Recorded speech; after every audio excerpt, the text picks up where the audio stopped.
to dwell together in unity.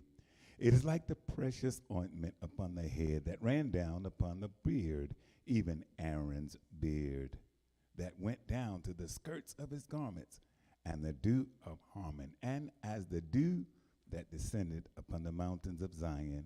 For there the Lord commanded the blessings, even life forevermore. So let me exercise. I get one exercise tonight. So let us stand and pray.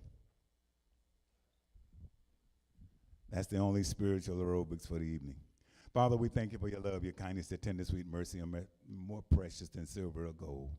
Thank you, Father God, for those who saw fit and need to organize this. Thank you for having this house available. God, I ask that you would allow wisdom, mercy, grace, knowledge, courteousness, honesty, and integrity as we go through this evening. We pray this prayer by faith in Jesus' name. Thank God and amen. Please silence your cell phones, and please, we would respect the fact that you will not do snippets, little brief still shots are great, but it's being live streamed, and the link has been sent out so you can watch the whole entire thing. Someone said if you leave before the service is over, you might miss the meat of the matter. So this is live stream. It's always going to be out there, and it's on the church page. Okay, so with that, I'm going to turn it over to this wonderful group, the Six, and they can move further. Did I do everything I was supposed to do? Awesome. Okay. So good evening. Thank you all. Thank you, Sanai, for coming out. My name is Sheba. This is Sanai. We represent what is called the Six, which is something new, and it is bred out of a need for engagement, political engagement, community engagement, a need for resources for African Americans within the 6th District. And so we've come together. A few weeks ago was our initial meeting.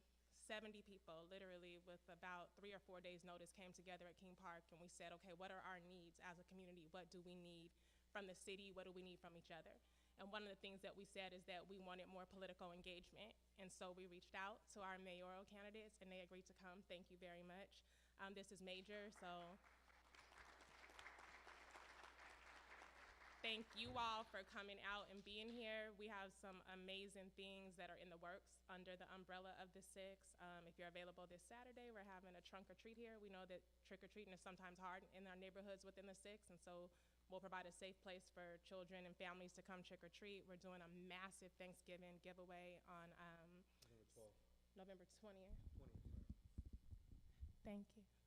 On November 20th. And what the Six is an umbrella of organizations coming together, so businesses, organizations, community members on one accord. And so like for the Thanksgiving event, we have over 35 different community organizations and businesses and sororities and football clubs coming together to give back to the community. So we are going to give away 100 turkeys and over 35 items in quantities of 100 to the community. And it's all about collaboration. So thank you for coming here tonight and collaborating with us.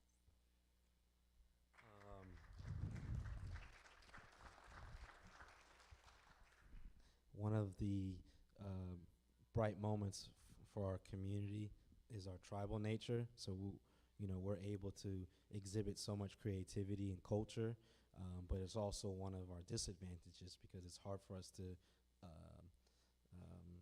reconcile our differences and come together. But ultimately, within the future, it will be mandatory for everyone running for mayor to come into this neighborhood and understand and meet the questions and demands of this community.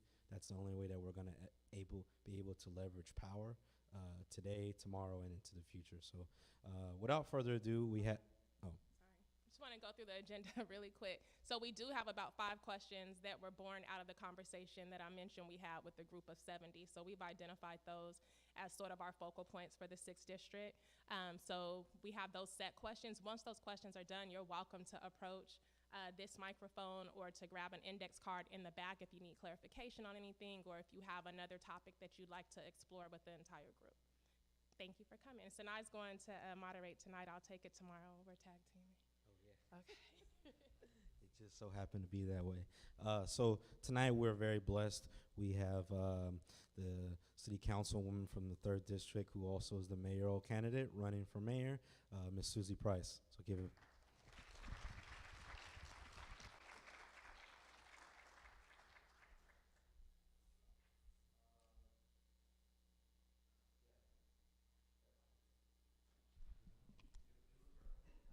Check, check, check. You can introduce yourself. Well, good evening, everybody, and thank you very much for inviting me into your home tonight to have the opportunity to meet all of you and have a chance to talk to you a little bit about who I am. First of all, I think it's great that Sheba and Sanai are leading this organization. I could not agree more about the importance of coming together as a community and first and foremost defining what the priorities are. I think some of the struggles for this particular district in the past has been, what are the priorities? What are the top 3 priorities that you want the city to focus on? And it's been a little bit fractured, to say the least, in terms of what everyone agrees the priorities should be. So I'm grateful that you're doing this, and I look forward to partnering with you over the next 10 years on your priorities and making sure that your needs are met. Let me tell you a little bit about me for those of you who I haven't had a chance to meet yet. I know sometimes when we're going through elections, we don't know much about people. We hear just what's the word on the street is, and sometimes what you're hearing on the street isn't accurate, because what you're hearing on the street may have a spin or may have a motivation behind it that may leave out some important details. So I'm going to spend some time tonight in the spirit of honesty and integrity and values from the heart and share with you who I am. And I welcome every single one of your questions, every single one. I was born in the United States. My family is from the country of Iran. And as a baby, we went back to Iran. In 1979, there was a political revolution in the country. My mother and I left, we escaped, and we were political refugees. We were not allowed to go back to the country. We left behind my father and my 3-year-old sister. We didn't see them for 21 years. During that time, my mother and I came to the United States. We had no money. And my mom was a nurse in Iran. She took all of her exams to become a nurse in the United States. I learned how to speak English. We moved probably about 10 times between the ages of 7 and 18 for me, because like everybody around us, we were trying to find stable footing. We lived in Iowa, we lived in Indiana, we lived in Reseda. We ultimately ended up in the Valley. My mother is an amazing human being. I wish she could have been here tonight for you to meet her. She's my hero. And she taught me the importance of public service. She was a nurse and worked at night from 7 to 7 at UCLA, which was not a good environment for a single mom, because every night I slept in a different home in the apartment building that we lived in, and that wasn't a good situation for me. She ended up becoming a public school nurse and retired after 42 years as a nurse with the LA Unified School District. And during her time as the nurse there, she became a nursing supervisor, and she helped hundreds of women just like her, many of them immigrants, become nurses in a public school system that allowed them a union job with a pension that she now can retire and live on. I'm super proud of my mom. She taught me everything there is to know about hard work. I've been working since I was 14 years old. I worked my way through Long Beach State. I earned my bachelor's degree. 4 years later, I earned my master's degree in public policy. And 2 years after that, I went to law school and earned my law degree. I worked full-time during all of my school. I was a preschool teacher at Isabel Patterson at Cal State Long Beach. I was an adjunct professor at Cal State Hayward. And one of the jobs that I love the most is during law school, I was the director of a program called Information On-Ramps for Oakland. The internet was brand new back then. Nobody had computers. So we went into community-based organizations. We worked with 12 of them. We provided them with a computer, a desktop computer. It was huge back then. and a student from the university who would go and teach the residents and the clients of those nonprofits how to use the computer for literacy, for creating their resume, for job searches, and for housing. And it was a super rewarding experience because we worked in sober living homes, we worked in faith-based substance abuse treatment centers, and domestic violence homes. We had 12 of them that we worked with. My first summer in law school, I worked at a DA's office as an intern, volunteered there, and I got to work on a case with a 17-year-old rape victim. It was a pretty brutal case. The case had been all over the news. Thank you. The case had been all over the news in Northern California because there were multiple defendants and a single 17-year-old victim. And I got to help work on that case. And at the end of the verdict, at the end of the trial, when everyone lined up to hug the victim, and I got to hug the victim, I knew right then there was a higher power. I was going to spend my life helping crime victims. And I've done that. For 24 years now, I've helped domestic violence victims, sexual assault victims, and homicide victims get through the criminal justice system where sometimes they don't have a voice. I'm really proud of the work that I've done, but I'm really proud of the work that I'm continuing to do. I don't try cases anymore. I now head up a unit called Recidivism Reduction and Mental Health. I attend parole hearings. I help with reentry programs. I oversee our drug court, our veterans court, our homeless court. We even have a court called Whatever It Takes Court. Whatever we can do to get people connected to programs so that they can get jobs, treatment, and housing. And I'm super proud to be on that side of the criminal justice system today. They call me the social worker DA in my office because I really enjoy working with people. I go to all my own parole hearings. I personally help people get jobs after when they get out, and it is very rewarding, and I'm very proud of my work. When I was at Cal State Long Beach, I also got into student government, which was a big deal for me. You know, back when I was growing up, we didn't talk about mental health like we do today. My mom and I never talked about what it felt like to leave a half of our family behind. We never had that conversation, not once. That wasn't allowed in our home. We had to work and pay our bills and move on. We didn't talk about our feelings. And so, we talked about our feelings, but not our feelings related to that. So that caught up with me in high school. I didn't do too well in high school. I was depressed, but I didn't know that then because we didn't have mental health counseling. But every time things wouldn't go right for me, I would say, if only I had a dad, this wouldn't happen. He would be protecting me. If only I had a sister, this wouldn't be happening. She'd be protecting me. And I got myself into this sad place where I could have very easily gone down a bad path. But I came to Long Beach State and it changed my life. It was the first place in my life where I felt like I belonged. And that's why I owe a debt of gratitude to that university and to this city. I got to be student body president. People believed in me. I had leadership skills. This is a girl who had a 1.8 GPA in high school. I had to do a lot of, you know what I'm talking about, Mr. Andrews. You work with those high school students. I had to do a lot of summer school and beg for a lot of C's, because I was bordering a D, beg for a lot of C's to get into Long Beach State, and it changed my life. I ran for office 8 years ago with a really unusual path. I was involved in the PTA. I have 2 boys, Keon and Kaven. My husband Mark is here. He's not originally from California. He's West Virginia, North Carolina. He went to North Carolina A&T. He ended up in California. That's where we met. And we are doing our best to provide a life for our kids that neither of us ever had. You know, he's from a coal mining town, first to go to college. Our boys have something we never had. Well, he did. He had a house with no shared walls and a backyard. I didn't have that. But for me, our boys live in the only city they've ever called home. So we just love our city. We love our city. We have a small business here. We work hard every day, just like everyone else, to pay our bills, and we are passionate about this city. I was on the PTA 8 years ago, and we wanted a crosswalk. That's why I ran for city council. I couldn't get anybody at City Hall to take our request for a crosswalk seriously.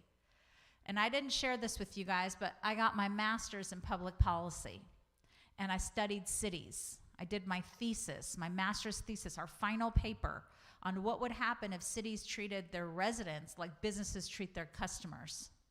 How would service change? How would the satisfaction of residents change? And so I've always had a customer service model for my role on the city council. It does not matter to me if someone is a Republican, a Democrat, a Green Party, American Independent. I do not care. If they have a problem, my job is to try to solve it, period. End of the story. That's what I think municipal government should be. And so I had also done city attorney work for a couple years between the two DA's offices. I was a city attorney for 2 years. I represented a bunch of different cities that were so small they didn't have their own city attorney. And so I knew you want something done with traffic, you got to call the traffic engineer. I called the traffic engineer.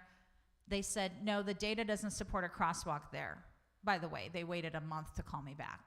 I said, what do you mean the data doesn't support? I am the data. I'm telling you, I'm out there, I'm watching these kids nearly get killed every week. You need to come out here and see it for yourself. Come out at 5:30 or 6 at night, you'll see what I'm talking about.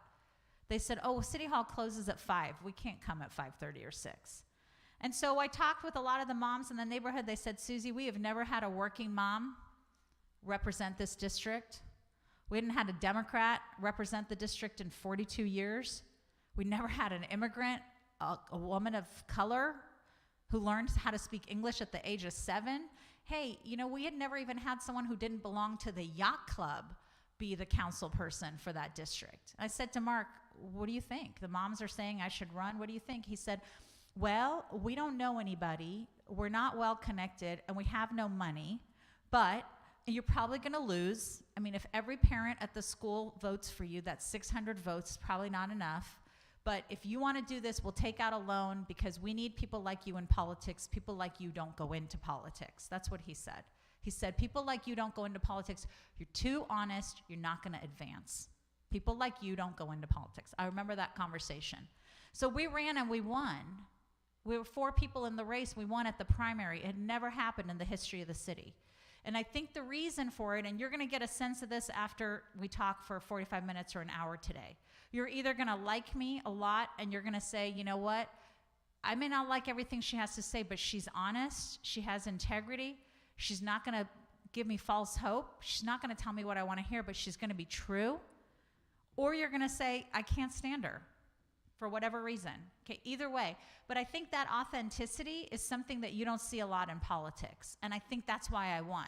Because even people who didn't like me said, you know what, at least you always know where she's thinking. She's not going to lie to you. And I think that's really important. I'm really proud of the work I've done in my district for the last 8 years in District 3. People say to me now, I'm all over this city. Anyone who tells you she's not all over the city is lying to you. We're in the house of the Lord. They are lying to you because I am all over this city. Every day, I'm all over this city. Nobody is working harder than me to connect with anyone who will connect with me.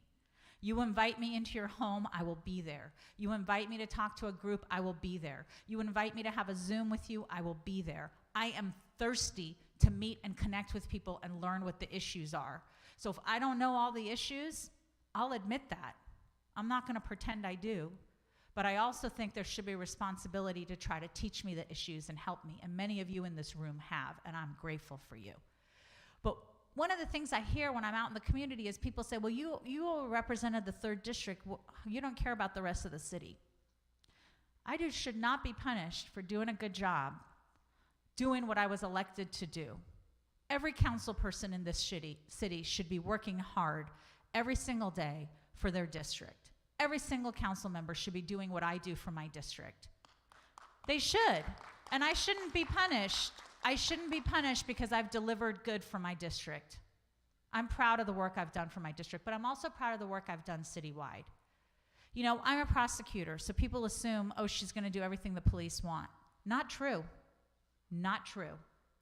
I'm the one that brought forth the body-worn camera program. Every police officer in the city of Long Beach now has a body-worn camera on their chest because of me.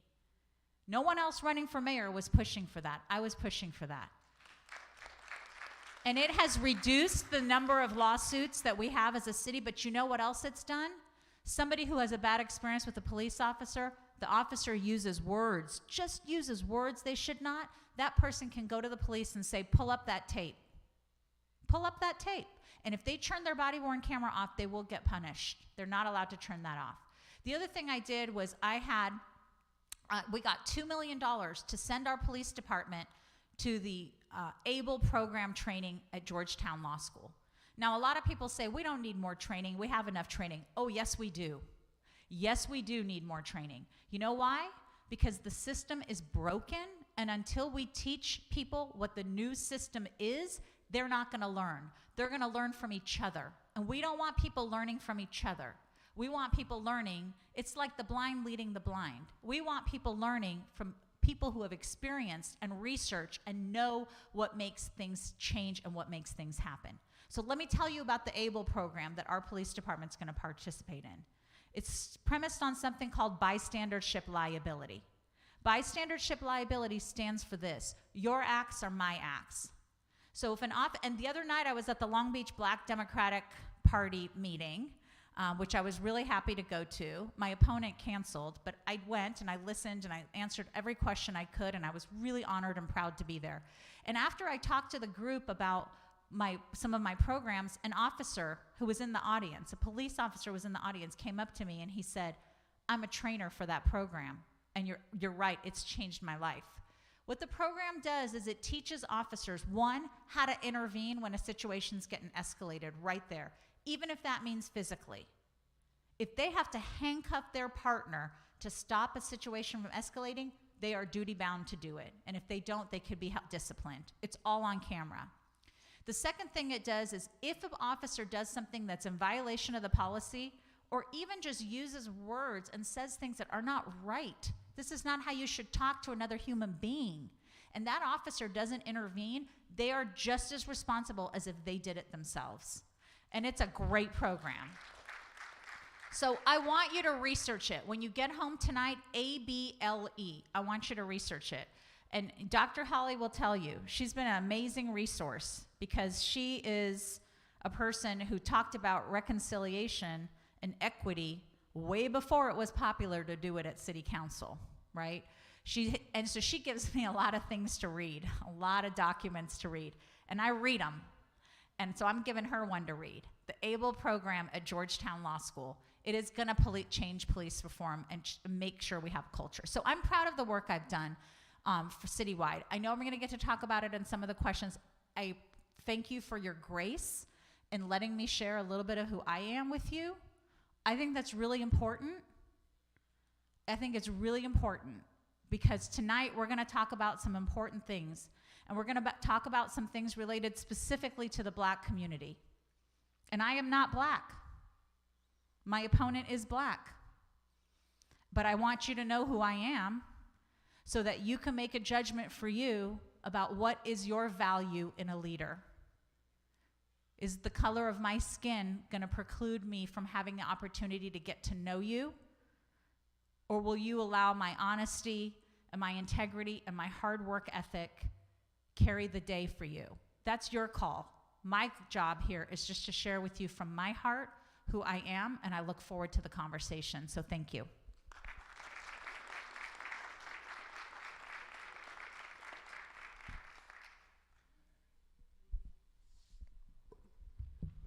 Testing. Ooh. All right. You know, I know some scripture, Pastor. So, when you're ready, I have the voice and I have the information. Okay, everyone, we're just going to get right to it. Thank you for being here, Councilman, Councilwoman. I'm just going to pretend like we don't know each other, and I'm going to be very cordial. And It's very nice to meet you, Mr. Ken Fay. Thank you. Okay. In May 2016, City Council passed the Urban Agriculture Incentive Program, essentially a tax incentive for owners of vacant lots who signed 5-year minimum contracts with operators of community gardens. As you may know, the 6th District's very own Alice Robinson has been a pioneer of community gardening, feeding thousands of people over the years with produce grown at the Peace Garden in MLK Park. During COVID, Ms. Robinson and other community elders were essentially locked out of the garden, and their access continues to be restricted. As mayor, what is your commitment to restoring access to community at the Peace Garden at our very own MLK Park? So, again, you know that this is not my district, so I don't know the nuances of this and why it is that advocacy on the part of the council member was not able to open up the access. So I'm assuming that the council member advocated very hard for this asset to be open. If that didn't happen, then my commitment to you would be that I would advocate very hard for that. Look, every single one of us here knows the importance of community engagement. It creates pride, it provides safe neighborhoods, it provides recreation, it provides an opportunity for people to engage in fellowship and neighborly conversation in a place that's not divisive. It brings people together. I think about, again, I have to talk again about Dr. Holly and the work they did with the Weed and Seed program. And this concept of investing and building into your community. And this garden is an opportunity to do that. I'm a big fan of community gardens to begin with. We have one in my district, Gabby Yates, who's on my team. She manages it for us. She plants all the food, and we donate thousands of pounds of food to the CSULB food pantry every year for students that are experiencing food insecurity. So I think there's that benefit, but I think for a place like MLK Park, the bigger benefit is the pride in the community and having that, the investment, the sheer investment with your hands of building and making your community better. And I appreciate the work that Alice has done, and I'm grateful to her for the community that she's built and the pride that she brings. But I would, as mayor, do my very best to advocate. Now, again, this is not my district, so I don't know the nuances. Is it a private property? I love these moments when I get to explain. So, our community garden, tragically, was transferred during the COVID era from the Parks and Recs administering it to the health department. The reason for that is because it qualified for grants that the health department could use, because as we know, the health department is the only department in the city of Long Beach that is grant funded. And so the idea was that by closing it, they could then get money from CalFresh, which is a state initiative. So they essentially closed a garden, and then now they give out dry goods and canned food in front of the garden. So the issue is that the garden was originally created by our elders using GRID funding. We have some of the people in the room who participated in that, and GRID was, a state initiative that was encouraging a reduction in gang violence, and that was essentially the idea, was that we bridged the gap between the gang members and the elders in the area using the garden. And so, this is a conversation really about food sovereignty, especially within the African American community. That's a very important concept for us. You can look at multiple historical examples of that. So I think really the conversation is how can we reactivate the concept of both a meeting place between our elders and the youth, and also access to public space. So you definitely have my commitment on that, and as I'm thinking about it, I don't know how involved Long Beach Organics was with the garden, but perhaps that's an additional organization that we could bring in to provide some additional funding. They are one of the organizations that gets annual contributions citywide from philanthropists all throughout the city and beyond, so it's a good source of additional revenue and partnership. But you have my commitment that I will work on it and make sure that we, as you're talking, I mean, I've been involved in GRIP, Gang Reduction and Intervention Program, for over 10 years. I'm not sure why we can't use GRIP funding or violence prevention funding for this, why it has to be related to a food funding, why can't it be a violence prevention strategy? And so I would absolutely be open. I've applied for many, many grants my whole life. As a public employee, that's what you do. And I would be very involved in writing these grants and trying to see what other sources we can get. And I'm honestly perplexed about why we're giving out dry foods in front of the garden and not letting people, I mean, how much work does it take to run the garden that they have to close the garden? It's not like we're asking city employees to clean the garden, right? It's a community garden. Yeah, I'm going to have to get back to you on that because I don't even understand why it's closed. Yes, sir. Hold on. Oh, sorry. Oh, sorry. Get to a point, Oh, Mr. Malvo, where you they're about to kick me out for calling on people. Sorry. Testing. Don't worry. Anyone in the audience that wants to engage, you come to me after we go through these questions. This point of order. Thank you for answering the question. Second question. As homelessness continues to rise throughout the city, the 6th District has seen an influx of homeless camps erected in spaces that are frequented by elders and children, including a steady rise in property crime and violence. We know that part of the city's solution to homelessness included Project Home Key, a program which helps serve adults experiencing homelessness as they prepare for permanent housing solutions by turning existing hotels and motels into interim housing units. As mayor, what do you plan to do to strengthen the business corridors of lower income neighborhoods? Will you make a commitment to look at other models across the country for public-private partnerships to ensure that underinvested parts of the city have thriving business communities like that of District 3, 4, and 5? If it's okay, I'm going to just stand up because I can't see everybody from sitting down. So a couple of things. I've had the honor and the privilege to represent a district that has 3 business improvement districts in it, and they're all doing well. And it takes a lot of work for them to do well.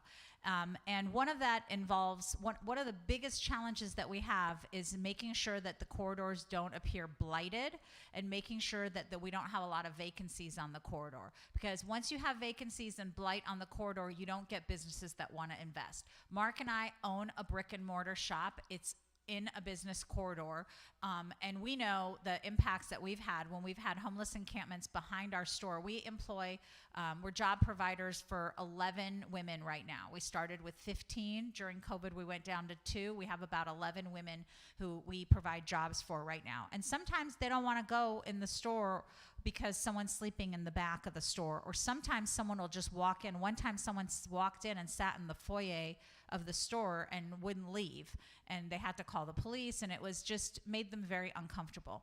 So there's a number of things that I think we need to do to make sure that homelessness on our business corridors is addressed. One, we obviously have to do everything we can to come from a place of compassion for those experiencing homelessness. So my proposal has been and continues to be that we need to work with nonprofits that are doing great work in the city of Long Beach, that offer mental health counseling, that offer substance abuse treatment, that offer housing. Some faith-based, some not faith-based, but we need to partner with our nonprofits. We have one of those nonprofits here tonight. The city just does not do enough to partner with nonprofits to expand our capacity. What I would like to do is partner with our nonprofits so that we have 9 outreach teams, 1 for every council district. And those outreach teams go out and they engage people every single day for a 2-week period of time. They don't come today and then come back a month later. That's not meeting people where they're at. You know, take a moment for a moment and just step away from the homeless outreach space. Have you ever had somebody in your life that you cared about, you wanted them to do something, they didn't think they needed to do it?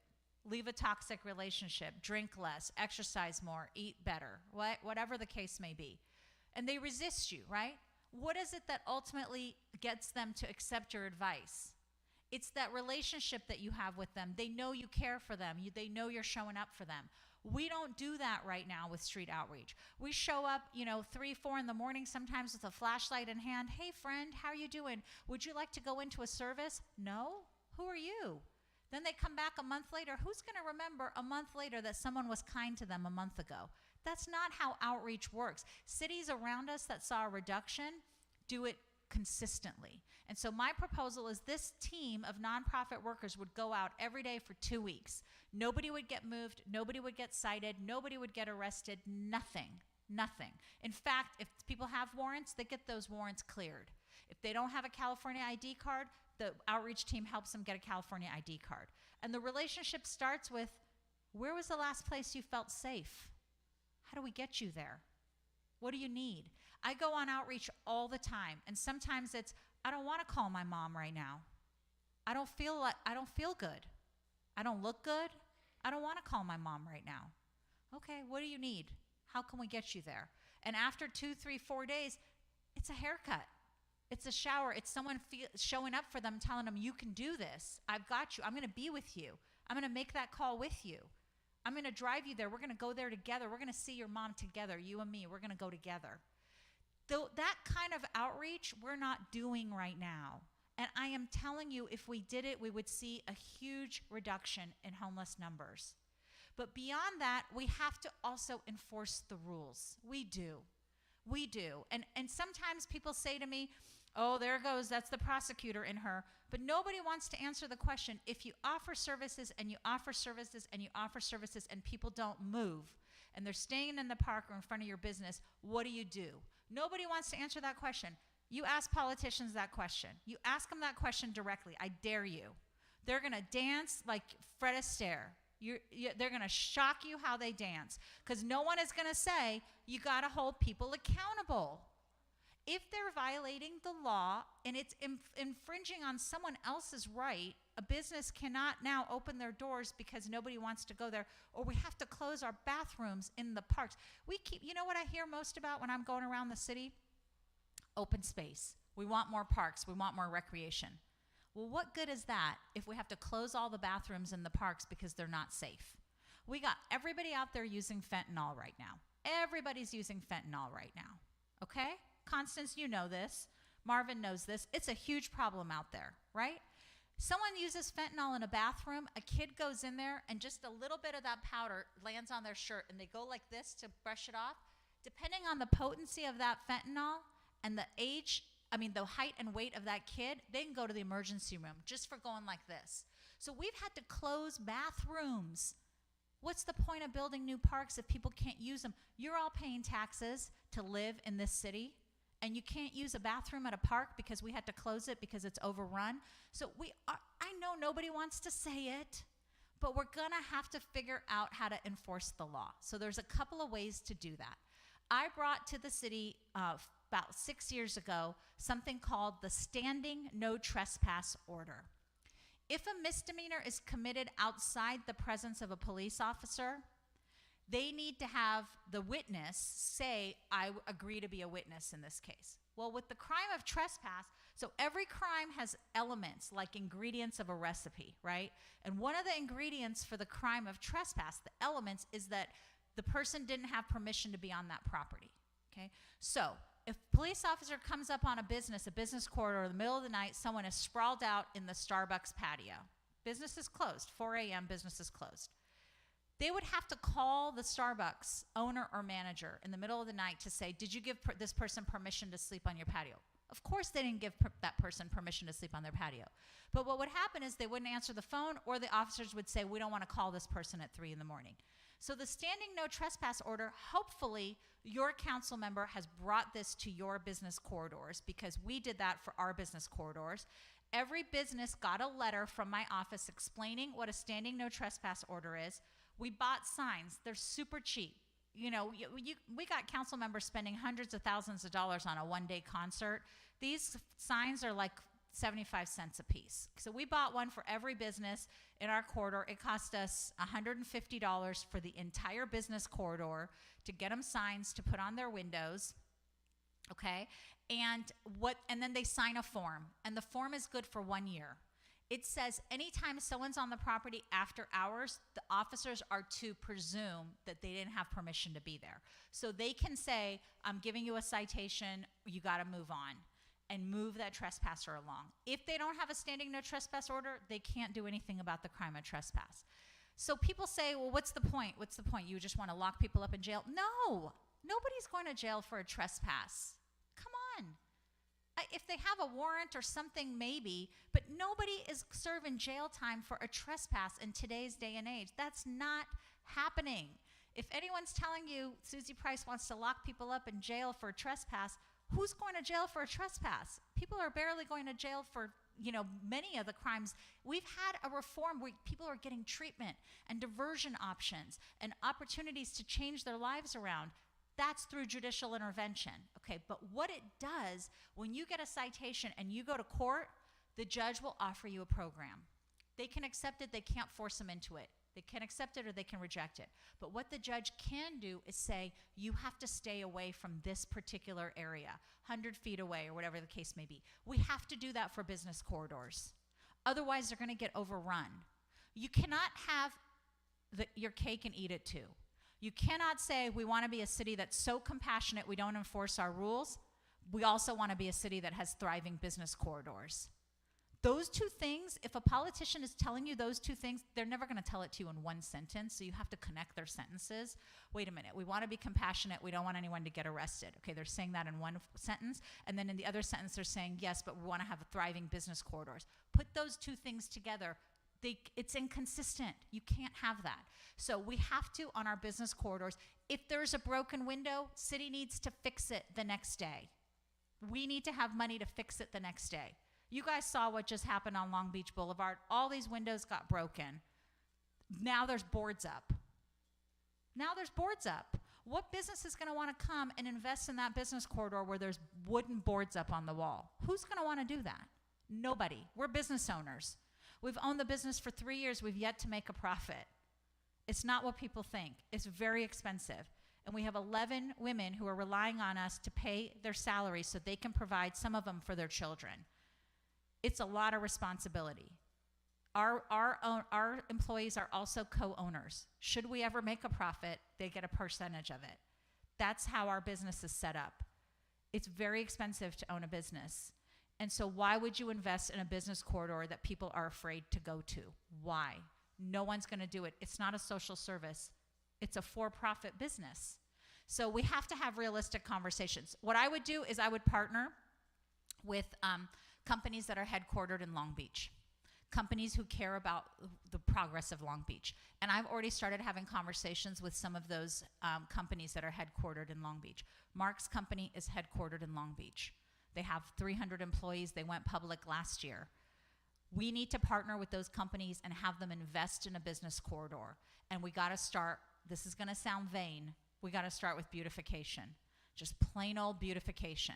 We have to put in medians. We got to plant trees. We have to put flags on the light poles. We got to plant flowers. We got to clean sidewalks. We got to string lights. We got to put in bike lanes. We have to put in crosswalks. We've got to make business corridors seem more quaint. Period. We have to do that.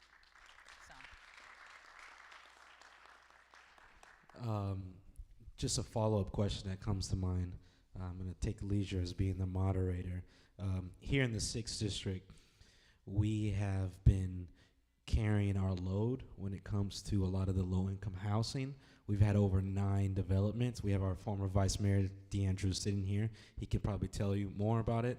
We've had over 9 low-income housing come into this neighborhood in the area. It's not necessarily something that we're opposed to, but speaking as someone who has a business license and pays a lot of taxes also to the city of Long Beach, I know that a concentration of poverty is a disruptor when it comes to capital investment into an area. In terms of development in areas like the 6th District, you just spoke to about having local businesses, industry leaders invest in these corridors. What are ways that you perceive bringing jobs and opportunities for the young men and women in areas like this, so that we're not just a place where the city feels fit because of zoning to park low-income housing into the area, just low-income housing? Well, so bring jobs specifically to the district? So, I mean, I think obviously rehabbing the business corridors and getting more small mom and pop businesses to establish here is a a huge job provider for that $15 to $24 an hour job range, which is a really great job range for a lot of people that are just finishing, high school, college. It's a great entry point for a lot of people. And small businesses do that. I mean, I know ours does. I think our employees get paid a lot more than that because they work on a tip model as well. But I think small mom and pops provide that kind of opportunity. So bringing those businesses in. Two, a lot of these developments, in my opinion, should be mixed use type developments where you have some retail or services on the first floor that also provides an opportunity for jobs. And we want to try to incentivize people who live in the area to work in those jobs. If they're privately owned or managed, it's really hard to mandate that, but you can certainly incentivize it. You can incentivize anything with a private development. We had a private development that opened in my district. It's called 2nd and PCH. Have you guys ever been there? It's on the corner of 2nd Street and PCH, and it has like a Nike store, a Lululemon, a Whole Foods, an Anthropologie. It's kind of a high-end shopping center. We've forced the developer to use union labor on that project, even though they weren't required to because they were a private developer. But we worked with them. We negotiated with them. We gave them opportunities to get a streamlined process if they use that kind of labor. So local hire is something that we can mandate for public projects, but for private projects, it's something we can incentivize, and we should. So maybe not all of the units have to be affordable if they're gonna have a requirement for some of their mixed-use retail aspects to hire local jobs. I'm open to exploring that. You look at cities like Boston and Chicago, similar issues going on, issues of gentrification, issues of low-income housing being concentrated in specific areas. They're all struggling with how do we make these thriving so that the jobs are in the corridors that we're developing. And so I'm a public policy geek. I read a lot of the urban planning books and articles, and I think there's a lot of opportunities for us to be more innovative in promoting local jobs. Thank you for that question. I love how succinct and to the point you are, especially when we were talking about local jobs and union jobs. It leads me to the next question. When it comes to local employment in Long Beach, there is very little parity between the 12% black population size of the city versus our share of employment or government contracts, city employment to be specific. Black residents repeatedly note that there are few black employees ever seen on local construction sites, especially in our own neighborhoods. Additionally, with few exceptions, many city departments also have fewer percentages of blacks working within them than our population size in the city. As mayor, would you support policies such as project labor agreements that bring greater parity in employment? And also, could you explain what a project labor agreement is? Sure. So a project labor agreement is an agreement that we put on government contracts that says for every government contract that's above a certain threshold, they have to use a percentage of the labor has to be union labor. But you can incorporate a lot of different things into project labor agreements. You can incorporate a local hire component. You can incorporate a local education component. So you can incorporate different things that basically, even though it might be a private business that's working this public contract, they are under the direction of the public entity in terms of how much they pay and what kind of labor they use. And so we have a project labor agreement on every public project, and I'm supportive of them.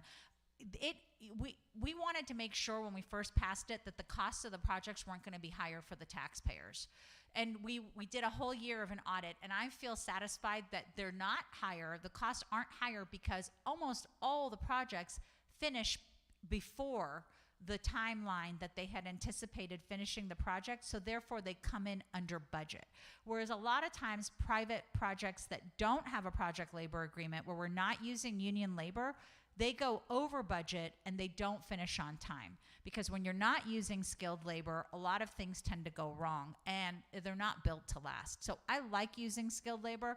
Look, I'm a union member. I'm the only candidate running for mayor who is a member of a public employee union and has been for 24 years. And my mother was also a member of a public union for 42 years. I would love to do whatever we can to get more black men and women employed at city, because the benefits are great, the pension package is great, there's tremendous job security, and like my mother and I did, we are going to have the benefit of a public sector retirement, and everybody should have the opportunity if that's what they want. Not everybody wants that. A lot of people would rather have the opportunity to make more in their lifetime and not have a pension. But for me, for my mother and I, money was always really tight, and having that security in our retirement, we don't have any other plan. We have no cushion. It was what we did. And so I want that opportunity for everybody else as well. The problem that we have is that we do not do a good job as a city of outreaching to communities that don't know about government jobs. You have to go on a website that frankly is not very easy to maneuver. You got to go through all these jobs to figure out which one you apply for. How about we have job fairs where we're going out into the community every quarter? Every quarter, we're going out to the community and saying, here's jobs, here's entry-level jobs we have, here's management-level jobs we have. I mean, once you're getting to management level, people know where to look on the website, but for the entry-level jobs, people don't know where to look. And did you know we hire people as young as 16 years old in the city? If you get a job in the city at 16 years old, you are likely to get the next job that you apply for, because people are going to know you. You're going to have letters of recommendation. Once you get a job and you're 18 years old in the city, you can have a pathway in city jobs for the rest of your life. It's an entry point that people don't know about. I didn't know about it. I'm on the city council, and I did not know that we start hiring people at the age of 16 in the city of Long Beach. I had no idea until a friend of mine told me her son was a camp counselor at one of the camps. I just didn't know. And if I don't know, how is everyone else going to know? So we need to go into churches. We need to go into farmers markets. We need to go and talk to people about jobs in the city of Long Beach. Because you know what? We have the highest vacancy rate we've ever had. We are dying for employees right now, dying. If you know someone who doesn't have a job, have them apply to the city right now. We have vacancies in every department right now. There is no reason we shouldn't be hiring people from our own community. It's just people from our own community don't know to apply. So we get people from all over. Now, the question about parity, absolutely. You know, we have over 12% of our population is black in the city of Long Beach. And so that should reflect our stats in city employment, right? And it should reflect our stats in city management representation. Yes, clap for that, but we all know some managers that, despite the color of their skin, should not be managers. They actually set us all back when they do a bad job, okay? So I think, and I tell women that all the time at my job. You know, they're always talking about women don't get promoted. I said, well, we're going to promote you, but please don't make us regret promoting you, because if you go up there and you start, you know, doing something that makes the rest of us look bad, you're putting us all back many years. So every woman that I ever, you know, mentor to come up, I say, you got a burden on your shoulder, and that burden is people will make judgments about you based on the fact that you're a woman or a mom or whatever the case may be. So don't waste that opportunity. We've had some people in management positions that had to be let go because they were not good. Okay, so we want to make sure we hire good people, but we want to make sure those opportunities are there. And the way the opportunities get there is through us doing better outreach and making sure the communities that we're trying to recruit from, we need more police officers who are residents of this city. We need more black and brown police officers who are residents of this city. So why are we not in the communities talking about apply here? We're going to have to fill those positions. We have 103 budgeted open vacancies right now. We should be filling them with our men and women. Absolutely.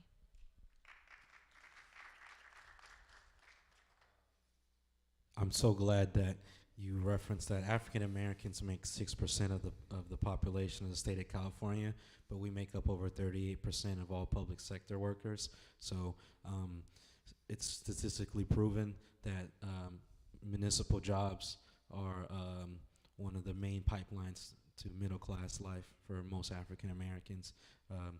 Both Los Angeles and the city of Long Beach, the first two black city councilmen, Gilbert Lindsay in Los Angeles and Mr. Jim Wilson here in Long Beach, both started off as janitors who public sector workers got behind them, and that's how they became our political representatives. Next question. Thank you for your answer.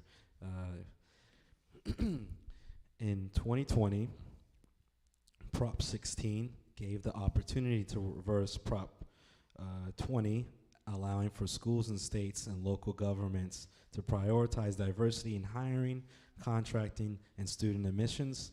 This is a freestyled one, so forgive me. I was like, this is not on my list. So, just for fair warning, you at the time voted no for, it was a motion. This is what I've been told in 2020. Can you maybe clarify or explain it?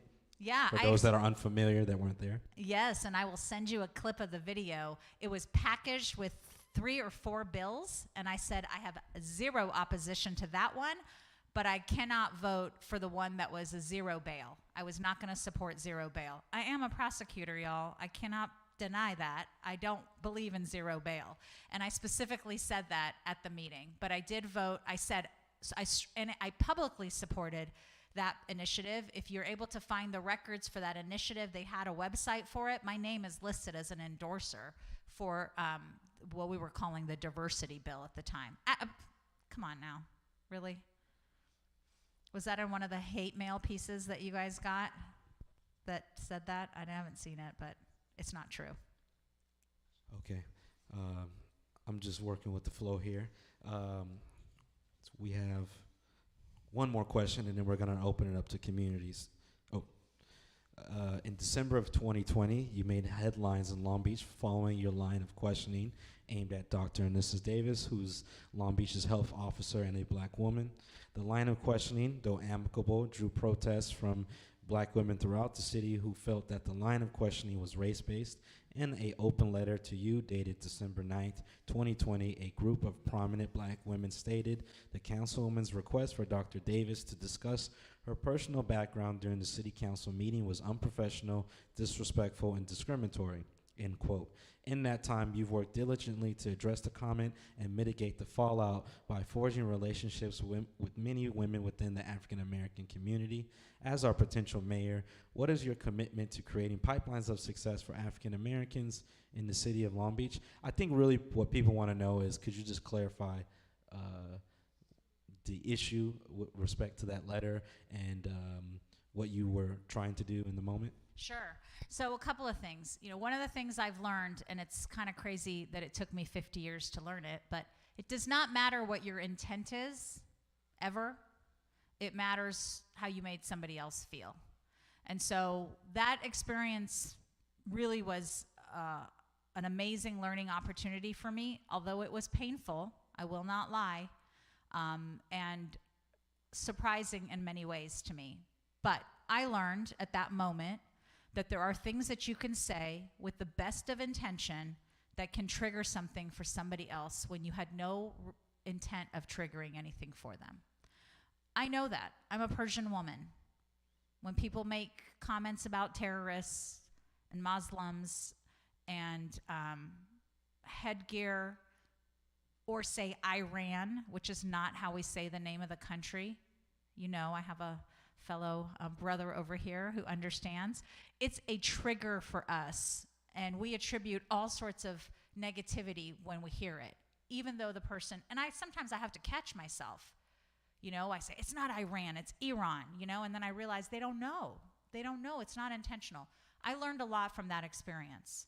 And I apologized to Dr. Davis, and I apologized to the women. But let me just tell you how that went down. So Franklin Sims right here did a really great video. I didn't even know Franklin at the time. But my husband and I watched the video, and my husband said, that guy is really smart. And I reached out to him because it was the first time I had watched one of his videos. And he broke that whole situation down. You see, in my line of work, when we ask the jury to believe an expert witness, we have to establish that person's expertise. Before we can say, trust this person, they know what we're doing, we have to lay out their expertise. So I hate the fact that my 24-year career shapes the way I think as much as it does in terms of how I question people. I'm working on it. I really am working on it. But you should hear me at community meetings with the traffic engineer. I make him tell everybody that he's a civil engineer before I let him tell everyone what his answer is going to be about the stop sign or the crosswalk, because I want them to know he's got the background and the expertise. What was happening during that meeting with Dr. Davis was we were seeing a lot of frustrated business owners, a lot, including me and Mark. You know, we would walk down the street and the parklets were having what seemed like raging parties with people drinking and spitting on each other, watching games and high-fiving during COVID, and our business was closed. And we didn't understand, a lot of people didn't understand, how are they making decisions about which businesses to close and which ones to keep open. And so I went into that meeting with a lot of questions. And one of the things people kept saying is, how come Dr. Ferrer is on TV all the time from LA County and she's not a medical doctor? And she's not a medical doctor. I thought that she and Dr. Davis had the same position, that they were both the health officers. They're not. I didn't know that at the time. Dr. Ferrer is not the health officer. That's why she doesn't have to be a doctor. So when I went into the meeting, and Franklin pointed it out, I probably shouldn't have asked it the way I did, because I think the tone helped contribute to a lot of the feelings. But I asked her, you know, I actually said, you are a medical doctor, and a lot of people don't know that. You went to an amazing school. You went to Stanford Medical School. It's no Long Beach State. That was my joke, to try to highlight how you have an amazing background. You're actually a medical doctor, and a lot of people don't know that. Can you tell people about it? And that made her feel uncomfortable, and it made a lot of women feel uncomfortable, because Black women have had to explain their existence at the table on so many occasions, and this right there triggered a lot of trauma, and I am so sorry for that. I am so sorry for that from the bottom of my heart. But I'll tell you what really hurt. I saw the letter because it was sent to me by a reporter. Nobody sent that letter to me. I think your question is flawed. It says they wrote a letter to you. No, they didn't. They wrote a letter to the press. It just had my name on it. I read the letter while I was driving my son to a game, a sports thing, in the car, and I was in tears. I couldn't believe it was happening. I got back home, and I immediately went on Facebook and Googled the name of every one of those women, and I reached out in whatever way I could. If I found their email, I emailed them. If I Facebooked them, I Facebooked them. Every single one. Not one got back to me. Not one. And my message said, I received your letter from Jason Ruiz at the Long Beach Post. Can you please call me so that we can talk about this, so I can learn how to not do this ever again? Please call me. Nobody called me. Nobody called me.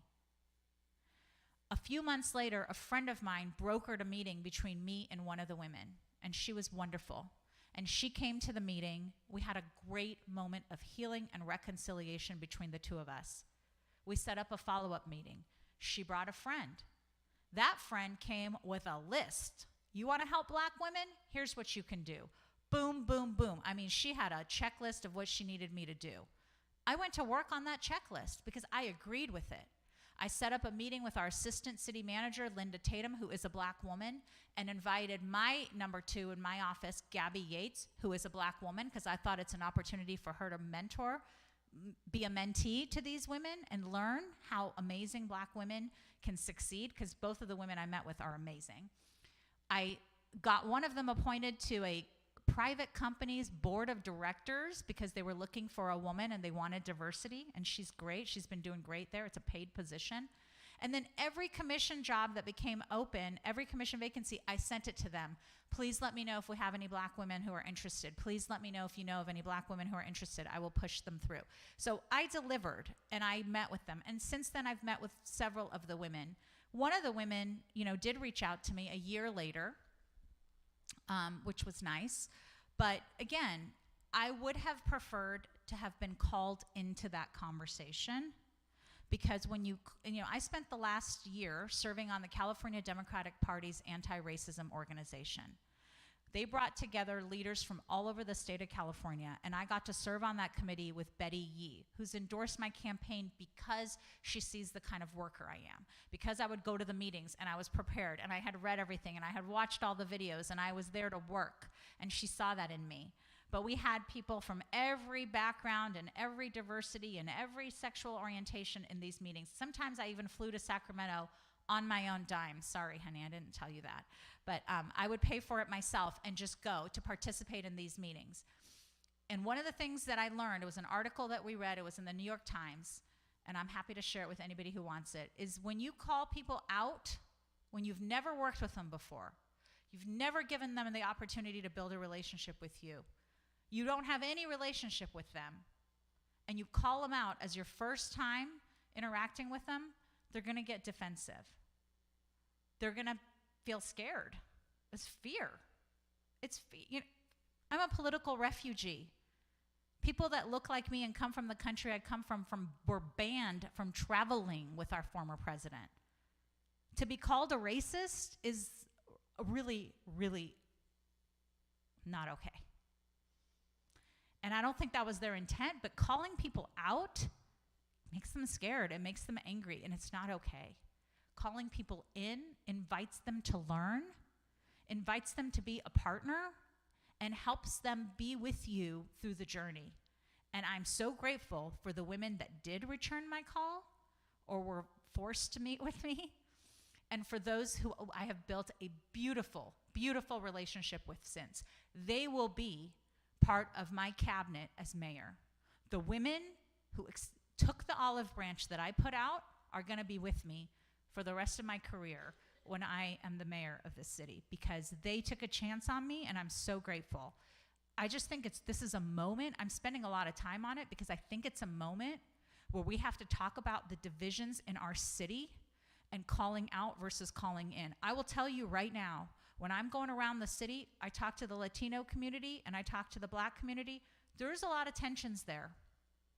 Right now, there's a lot of tensions, especially after what happened at LA City Council. A lot of tensions. Those people are sitting in a room trying to figure out how they're going to suppress the Black vote. They didn't leave Iranians out of there either, by the way. They hit on everybody. They were talking about the Armenians. They were talking about the Jews. They were talking about LGBTQ. They were talking about Black. Okay, that's the nonsense and the disgusting stuff that's going on over there, but it's going on here too. Those same power brokers are playing in our game. They're playing in our race. They're trying to decide who's going to run this city. That's a fact. We just need less division. I'm a partner. I hope that being here tonight and talking to you and answering whatever questions you have gives you a sense that she's not perfect.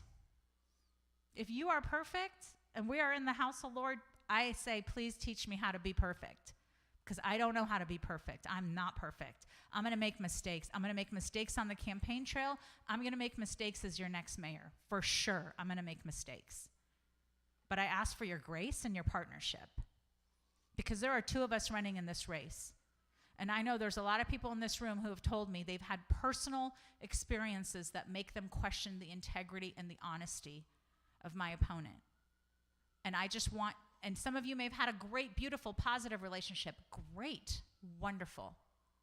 But if you haven't, I'm an alternative that's going to be a partner to you. You can count on that. I promise you that. You have my word. What happened with Dr. Davis taught me a lot. But first and foremost, it taught me the importance of calling people in and also having grace when they've called you out, which is not easy to do, but I'm working on it.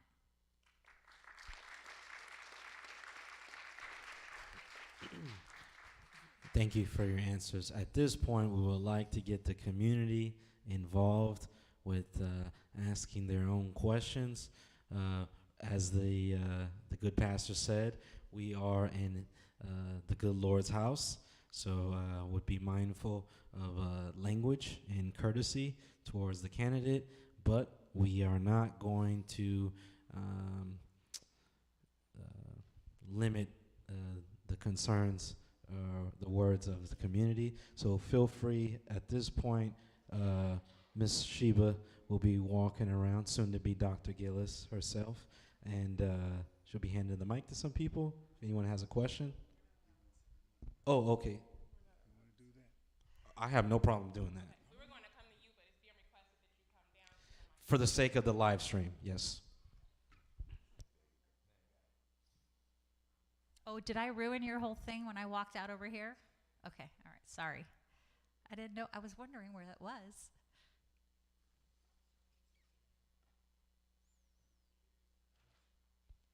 Make sure you state your name before you speak. Thank you. It's like council meeting. 3 minutes. Hello, my name is Felton Williams, and my neighbor just texted something to me, a question that she wanted me to ask Suzie.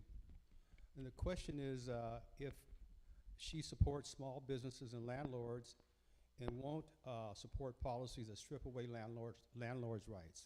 Thank you. That's a great question. Look, I believe in balance. I really do. Again, you have to really listen to what politicians are telling you because you can't have your cake and eat it too. So during the COVID pandemic, we had a lot of protests at our house. But one of them was the cancel rent protest. Well, no, 3 of them were the cancel rent protests. And what they were saying is, we got to cancel rent. We got to cancel rent. We don't ever want to pay back rent. I'd be okay with that if we can also cancel mortgage. Because it's not fair to the other person, right? So you've got to make policies that work for everybody, right? And so I absolutely believe that if we do not have balance in our policies, one, we're going to lose small mom and pop landlords, and they're going to sell to big conglomerates that run out of New York and other places who do not care at all about this city.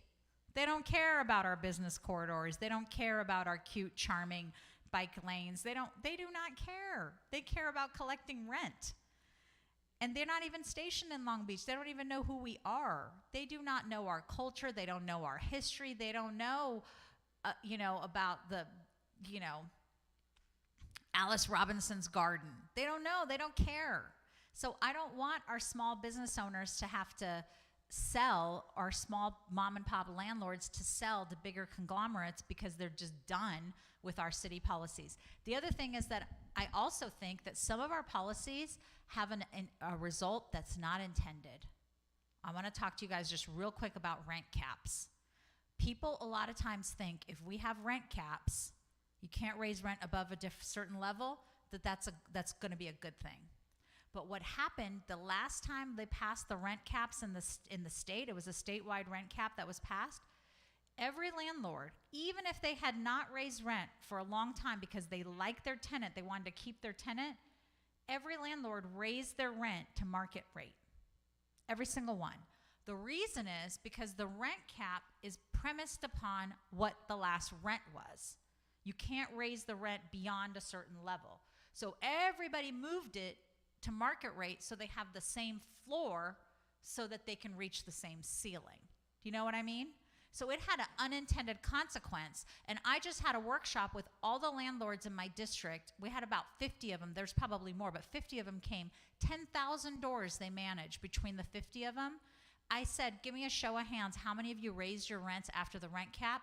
90% of the room raised their hands. It's an unintended consequence. So we have to have balance. When we talk about things like just cause eviction, you guys may have heard about the one in my district. I was a building in my district with this lady who was an awful human being, a total racist, harassing the people in her building. Did you guys see it? It was all over YouTube and everything.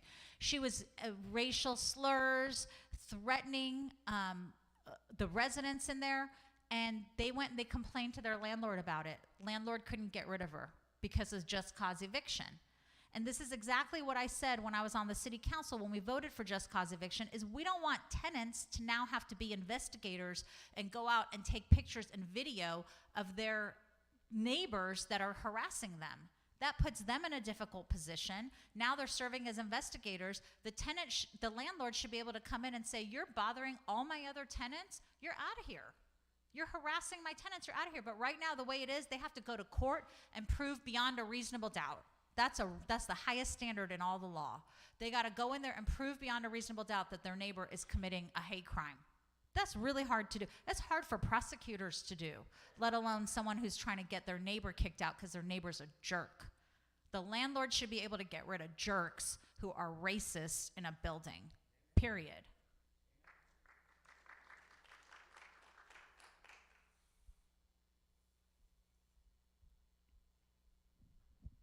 Hi there. My name is Hattie Herring. And Suzie Price, one of the things that I want you to address, because you do have a background in law, I think will make it extremely good to hear your input, and that's our judicial system. We've got some crazy kinds of things going on in the judicial system right now that are very unfair. And when we talk about, we're talking about systemic racism that exists in a whole lot of places, and that's one of the key places that it does. We just don't see that fairness that's being provided to the same black person come up here and the white person come, totally different outcome. So I need to understand, what do you see there in terms of that judicial system that's not being fair, and how do you see a plan to make it fair? That's an excellent question. Look, we are on the cusp of major criminal justice reform. It is actually a great time to be a prosecutor, I think, because we have the opportunity to change the systems that have been broken for generations. And you're absolutely right. The system treats black and brown, especially black defendants, way differently. Suspects, even before the case is filed, very differently. Let me tell you the things that happen and what we're doing to change it. One is in the area of bail, okay? It used to be that bail was set in court. When the defendant goes to court, bail is set. How they would make that assessment is, what are the charges that are filed? What's the person's criminal record? And let's face it, what's the person look like that's standing in front of them, okay? Now we've changed it so it's more of a assessment tool that's used that is colorblind. The assessment tool is colorblind. So when the detention release officer makes a bail recommendation, they only have limited information about the person. They know what their person's record is, criminal record, they know what the current charges are, and then they know the age of the person. And if the person has any connections out of the country, so such that they're a flight risk. They make those recommendations using an assessment tool that has very specific questions that are designed to be race neutral. It's not perfect, but what we're doing is we're testing new assessment tools all the time. We just went to a new one. It's a pretrial assessment tool that's being used by LA County and a lot of other cities. We're gonna try that one. We had the Virginia risk assessment tool before, which was flawed because it required an interview. When you have an interview, it introduces a whole bunch of other factors that are not race neutral. So we went away from the interview to making the risk assessment. That's the first thing. The other thing that we're doing is we're considering at the district attorney's offices and using something called blind filing.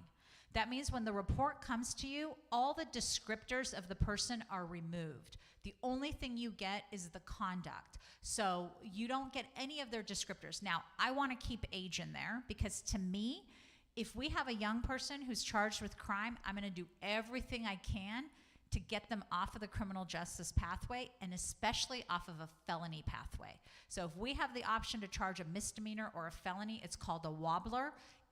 For me, if someone is under 21, I'm always gonna look at the misdemeanor, because if someone gets a felony, the chances that they're gonna continue getting felonies are very high. That's just statistically true. The third thing that we're doing that I think is gonna be really good is I supervise all of the branch courts. So there's 5 courthouses that I supervise. I supervise hundreds of attorneys. And we have a courthouse in Fullerton, we have one in Santa Ana, we have one in Westminster, we have one in Orange, and we have one in Newport Beach. One of the things that we just had a training in our office called Mitigating and Eliminating Biases. And it was a 3-hour training. We had a professor from the Anderson Business School, an equity professor come, Dr. Caruso, a black woman, amazing, very accomplished, went to Harvard and Stanford. Anyway, she did the training for us. And one of the things we talked about that I'm gonna implement in my operations at the DA's office, should I stay? If I'm mayor, I'm not gonna stay. But if I'm not mayor, should I stay? I will implement, or someone after me will implement, is this idea that a defendant charged in Westminster, who's a lower income population, should be treated exactly the same as a defendant charged in Newport Beach.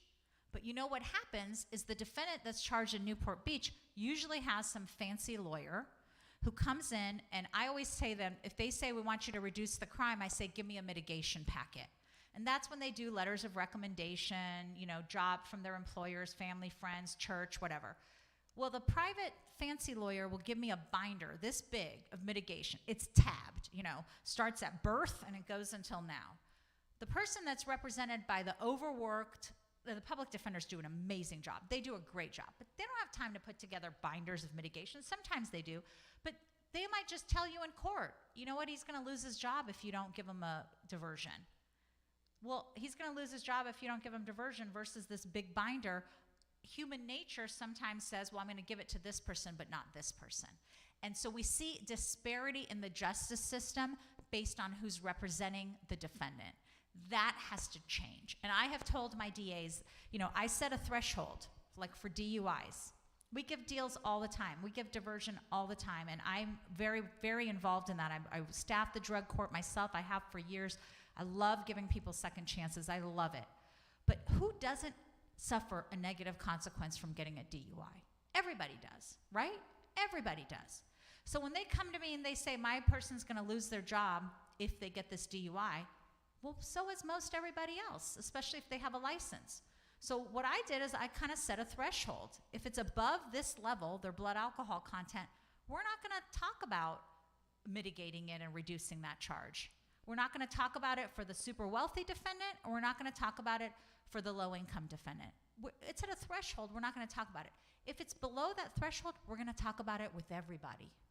We're going to hear from everybody if it's below that threshold. What are the circumstances? Are there immigration consequences?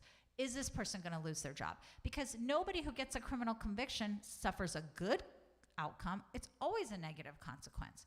So how do we make sure that people are treated the same regardless of who's representing them? That is the flaw in the criminal justice system. And it's not just DAs. The judges are persuaded by it too. Sometimes you'll hear the judge say, oh, Mr. So-and-so, how's your golf game? Right before they're going to give an offer on a case. What? You're golfing with the judge? Your attorney's golfing with the judge? My attorney just graduated law school last week. That's not fair, right? So that, just taking away who's representing the person, the influence that has, but again, it's human relationships. It's not much different than politics. It's all about who you know. But that's, I think, the biggest opportunity and the biggest challenge we have. Okay, thank you. Next question, please. Good evening. My name is Lillian, and I'm a longtime resident from the 6th District. Grew up just a half a block up from here, and then on the other side of Pacific Coast Highway in my adulthood. I thank you for coming out and appreciate your comments regarding having the city workers come out and do advocating and quarterly reaching the community for employment. My question to you is, as mayor, you know that there's a disparity in your law enforcement area, whereas female African Americans or African Americans in general at a great disparity. What will you do to audit the system? What will you do to ensure that there is a parity in your law enforcement, and as well as reaching out to the community? Do you mean parity in terms of employment or people that are stopped by the police? I mean, as far as employment goes, employment is huge, and they're not doing their part to hire African Americans. And I think it comes from the background. I think it comes from also using polygraphs that are not validated in a lot of the systems. What will you do as the next mayor? Just for clarity, Ms. Parker, are you referencing the recent sergeant, the first female sergeant that was promoted? That's the stat I'm using, but in general, Long Beach, as you may well know, I hope you do know, by doing your research, we, as African Americans, as I said, I grew up here, born and raised here, we were segregated to the Anaheim corridor and then later pushed over to the Pacific Coast Highway area, which neither corridor represent us as a means of who we are. So that would be my next follow-up question, but please address the law enforcement. Just for context to our audience here, there's a recent article in the Long Beach Post that was describing the lack of upward mobility in the Long Beach Police Department for black female officers. We just recently had our first black female sergeant promoted, and so that's the context of the question that was just asked. Thank you.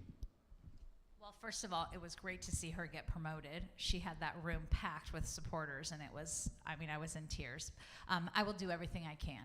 I have a great relationship with the chief, our new chief.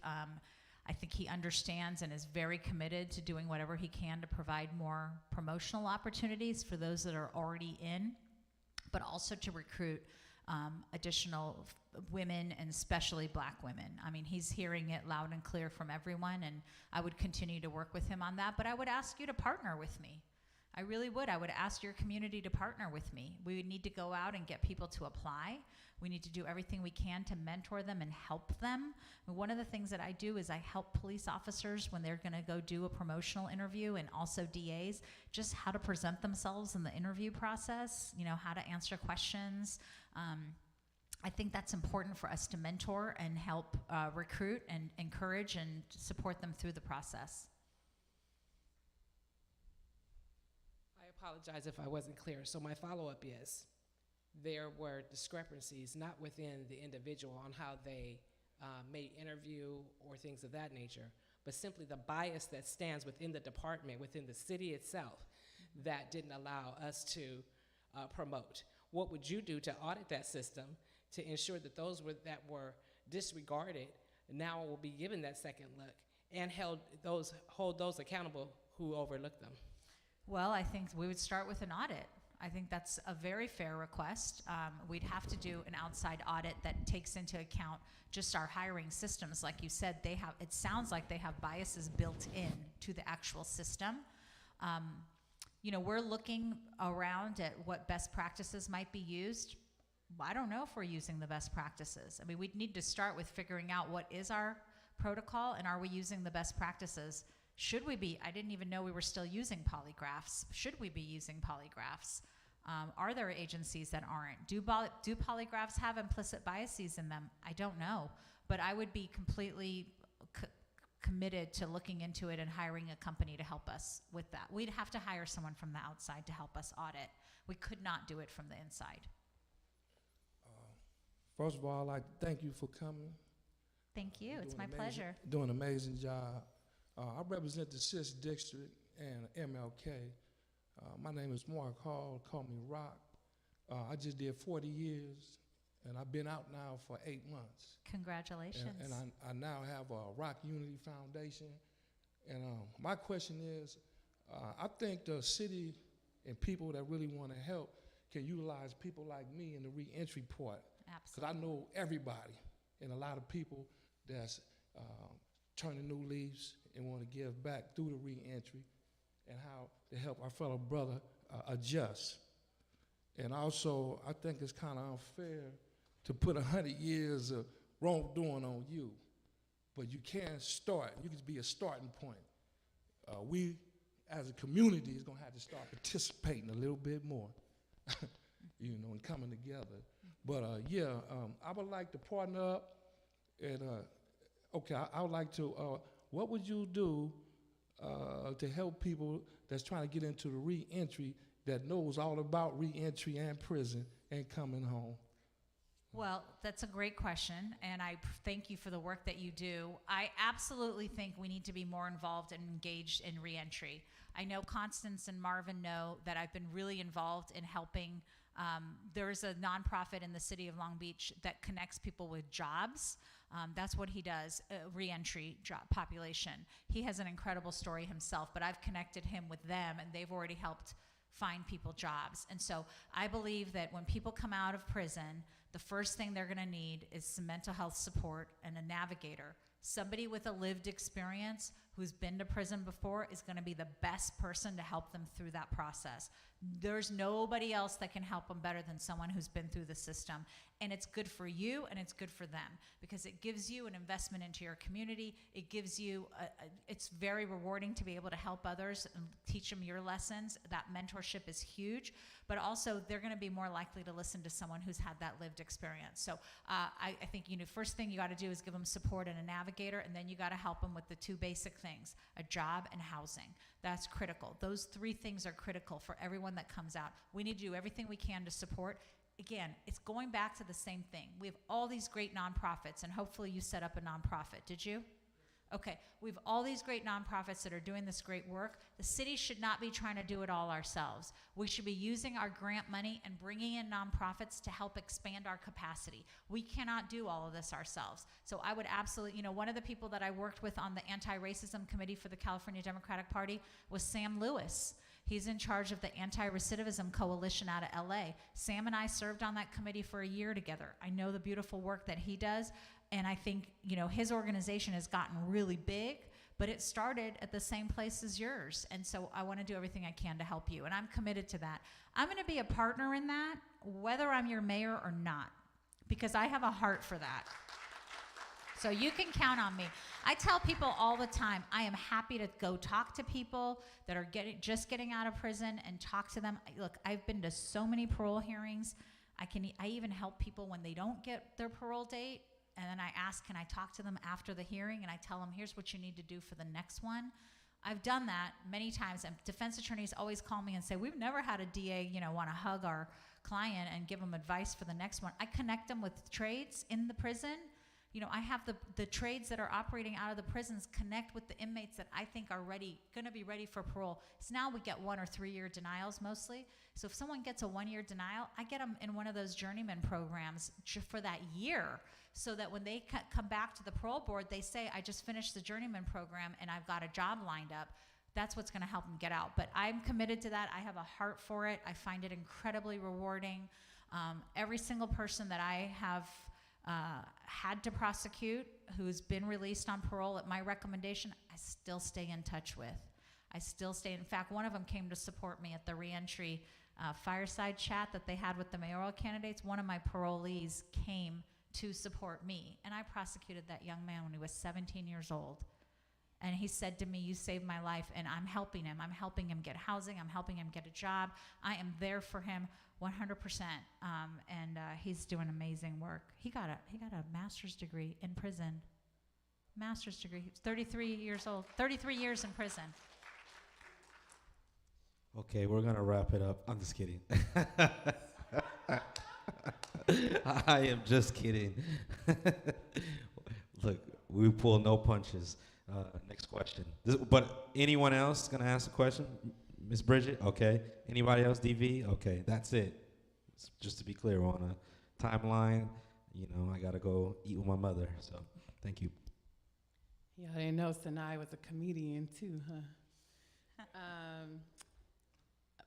Bold of you to run. My name's Dawn Modkins. And how long did you serve on the Budget Oversight Committee? I've been on the Budget Oversight Committee for 7 years. 7 years. I wasn't sure if I wanted to ask this question because I was trying to ground it in some context. You just spoke quite a bit to some of the context that I thought that I wanted to try to make. And one of the things that you just said was that the city can't do it all. And you talk about the need for the city to be better about working with our community-based organizations, working with our churches. We have a whole health department that is underfunded in this city. At one point receiving less than 2% of the entire city budget. Our city budget in most major cities, not just here in Long Beach, over half of our budget go to police. During a time when major crime is far down and when our entire country is looking at the ways in which we're reimagining safety. Safety for a lot of people looks like healthy food. Safety looks like housing. Safety looks like work, right? Safety looks like mental health support, right? Safety does not always equate to more cops on the streets, right? And so there have been a push across the country to reimagine that safety, to think about what are the ways in which we can divest from such departments like our police departments that take up so much of the resources. So divest from those and look at the work that they're doing that other organizations or that other departments in the city can do, who are more equipped to do. Generally, police officers are trained in a way where they're being trained to kill. That's not necessarily what we always need on our streets.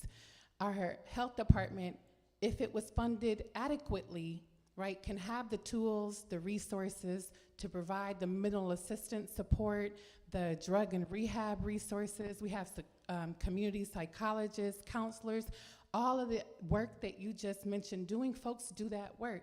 Those are some of the resources and some of the community needs that our community has. So why is it, right, that so much of our tax dollars are going to the police department, and that is work like under quality of life, for example, a role in the health department that I know some officers don't even want to do in terms of them being the ones to respond to non-emergency phone calls like blight of homeless people laying in front of their business, right? Those aren't emergency calls. There are other entities that can respond to those things. So I'll get to the point of the question is, folks have been pushing to divest from the police department, reinvest in our communities, in our churches, in the health department, to be able to do that work that actually does not belong to the state of policing, but can be done by other experts who are trained to provide that kind of care. But as the budget oversight committee member, I've sat across from you in Zooms where you've clearly stated, no, we will not divest from the police department. In fact, doubling down, they need more money. That scares me, which is why I couldn't vote for you personally, because my values say we have to invest in our community. We keep us safe, right? Safety doesn't mean more cops. And so why, right? Like my question is, how do you justify, or why do you justify even more money for police versus a shift in those resources going to people who can best provide that kind of community care? So just to be clear, for because we have a live stream audience as well, your first part of the question was relation to her being a member of the budget committee. Why is so much of the public money being? I think I got the okay. question. I just want to make sure because people are asking me. So why is Suzie has been vocal about more money going towards the police department versus supporting the push to reinvest those resources into community, churches, our health department, who can be the ones to actually provide that care our community needs?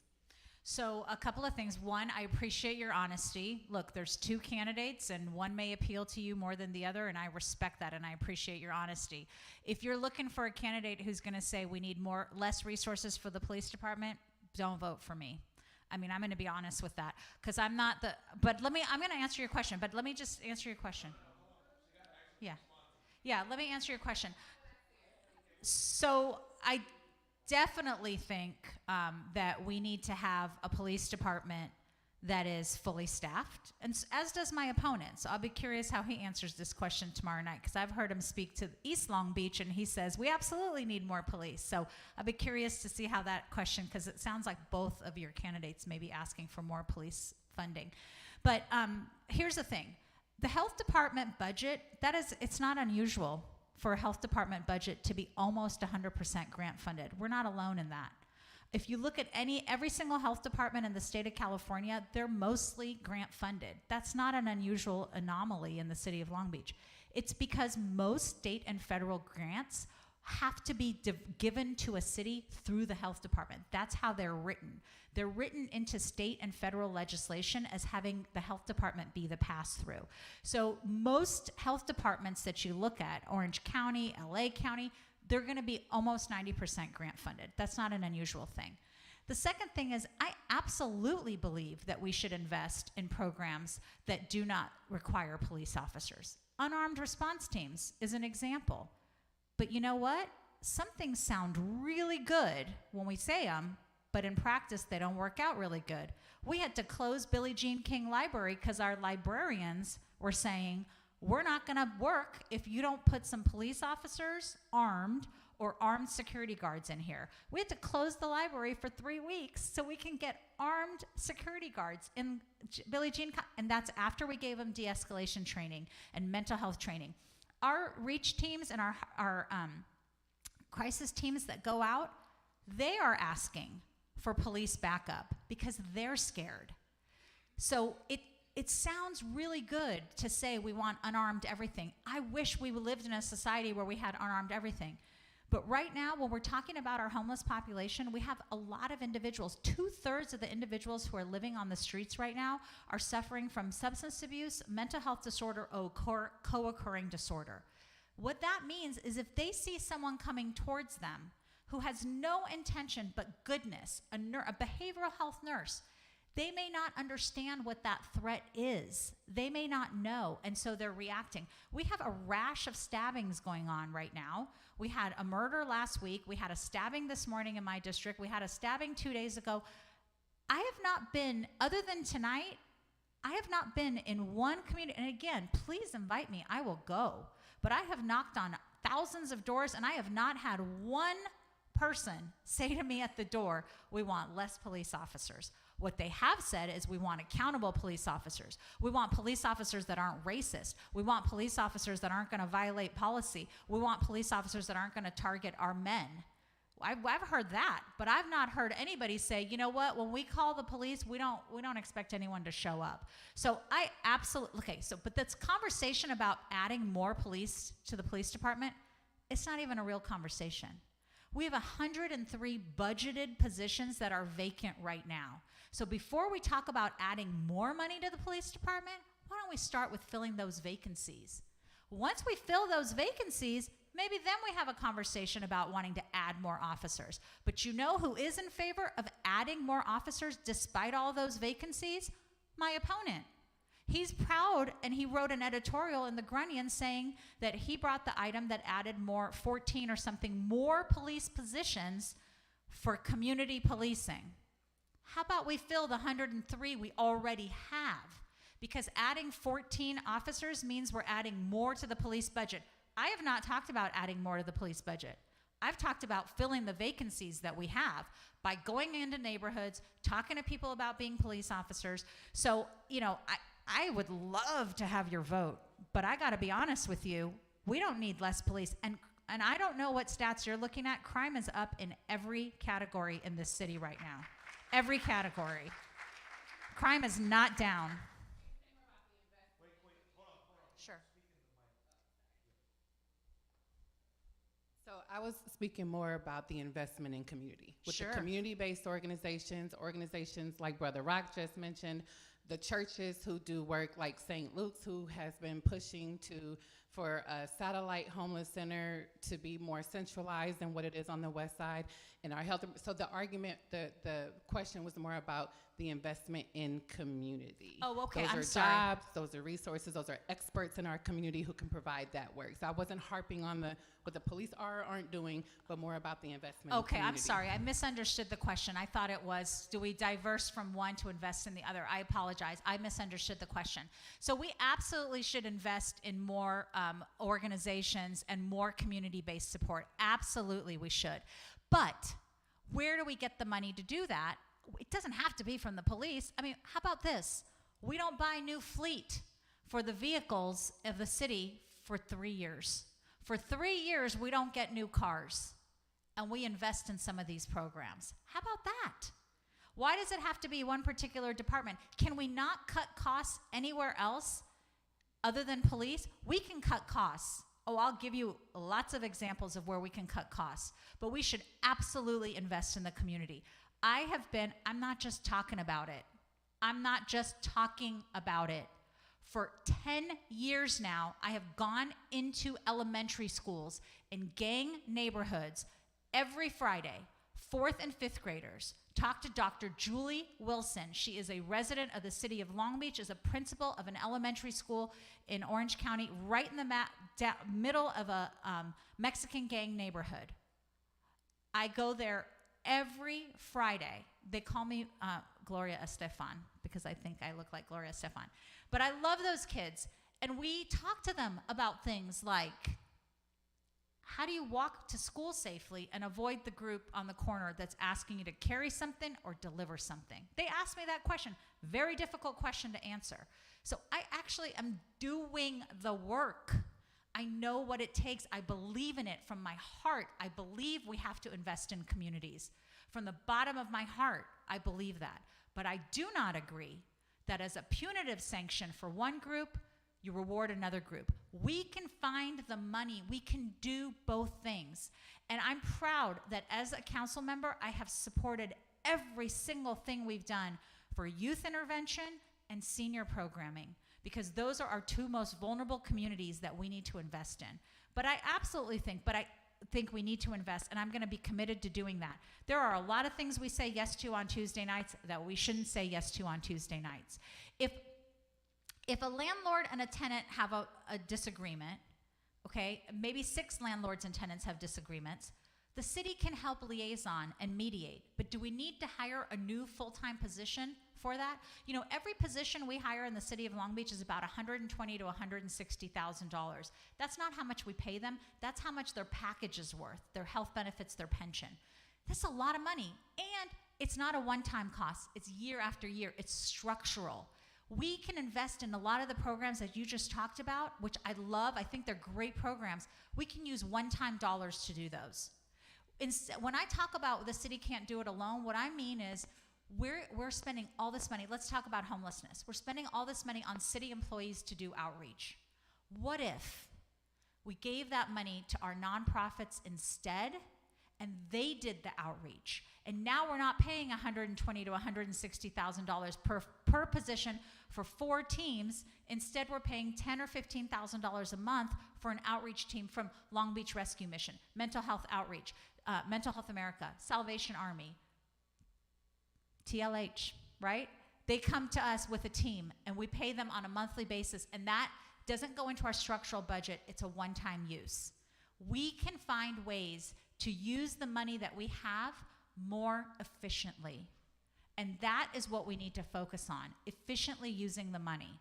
We have the money. We have a lot of money. $77 million we have for homelessness. We have the money to expand and decentralize services. We just have to restructure our model. And I'm not talking ill of our employees. I love our employees. They're doing great work.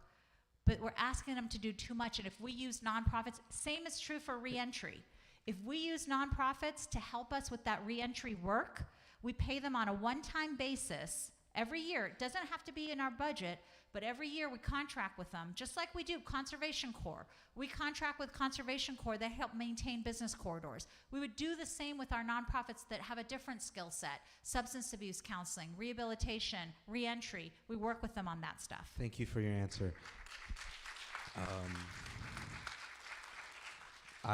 I personally, this is going to be the one biased thing I'm going to say today. According to the in the employment report that was done in 2019, I was there in council. You know this, Vice Mayor. The 6th district has the lowest amount of city employees. So I don't want to make any issues with our good union friends, but it would be nice if you guys would hire some people from the 6th district. Next question. Thank you. Good evening. My name is Bridget Hall. I'm a resident of the 6th District, and thank you for coming. My question to you is, I'm not interested in defunding the police. However, I am interested in having them held accountable. And you supported for the police commission, the Citizens Complaint Review Board, to change. And if you support changing that, Suzie, that's one of the tools that we use to hold them accountable.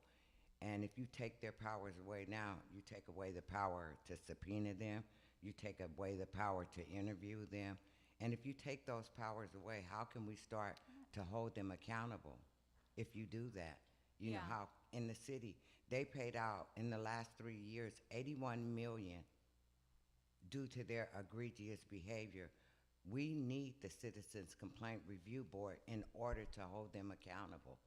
And you're for accountability, so why would you support taking away the board's power to hold them accountable? So a couple of things on that, Bridget, and thank you for the question. The first thing is the CPCC needs reform, and everybody agreed that it needs reform. I don't know that I agree with you that they had all those powers, but what we did do is we hired a company to come in and give us an overview of what the best practices would be. They recommended that an independent kind of auditor position, I forget what it's called now, come in, inspector general, come in and take away some of the power from the city manager, which was a big issue with CPCC, because no matter what their recommendations were, according to them, the city manager just did whatever they wanted to, which was in favor of the police. That's what the CPCC was saying. So we wanted to make them more of an independent body so that they have this inspector general who's independent of the city manager's office. So the recommendations of the CPCC no longer have to be approved by the city manager. They are the inspector general that's going to take it forward. It was a step in the right direction for reform for CPCC. The commission has not lost its power. They just now are no longer connected to the city manager's office. They have an inspector general that they work with. Now, we voted to put it on the ballot. You are going to get to decide if you want that or not. We didn't vote for the change. It's just now on the ballot. All we did was vote to put it on the ballot so that the voters can vote. So in 14 days, the voters will be able to vote if they like that or they don't like that. Now, I know Franklin's been very involved in the discussions about CPCC. He'd probably be a good person to talk to, but it is on the ballot to be, that's what we voted on, is to put it on the ballot. Prop E. Prop E, Yes. yeah. Yes. Yeah, so it'll be on the ballot. So, I mean, I think it was a step in the right direction, but I certainly don't, and it was a unanimous vote. Actually, no. Did Al vote against it? Yes, he did. Al didn't vote for it, yeah. But so everybody else voted to put it on the ballot. Because we felt it was a step in the right direction, we needed to do something. But you're probably right. I mean, I expressed some concerns about this inspector general position. I'm concerned that position is going to become very political, and I don't like that. But it really felt like the voters wanted us to do something about the position now. Or the commission now. And so we felt it was a step in the right direction. It'll be up to the voters. But you're right, it's flawed and it needs some change. So who is the inspector general? Who is he going to be accountable to? The city council. It's going to be like the city managers, hired by the 9 city council members. Okay. Yeah. And it's supposed to be independent from the city manager, because the thought was the city manager is so close to the police chief. The police chief works directly for the city manager, so the city manager is going to be more inclined to support the police department because that's his department head, and he kind of has to cover him. Just for clarity, is point of order, is that true? I was under the impression that the inspector general in this hypothetical will still be reporting to the city manager's office. No. Okay, and also just for clarity too, Councilman Austin was not the only person to vote against it. Daryl Supernall and Stacy Mungo also voted against it. Oh, Okay. sorry, I didn't know. Thank you. Hold on. He was waiting, Mr. Jeep. Is that true? Okay, I just want to verify. Okay. Okay.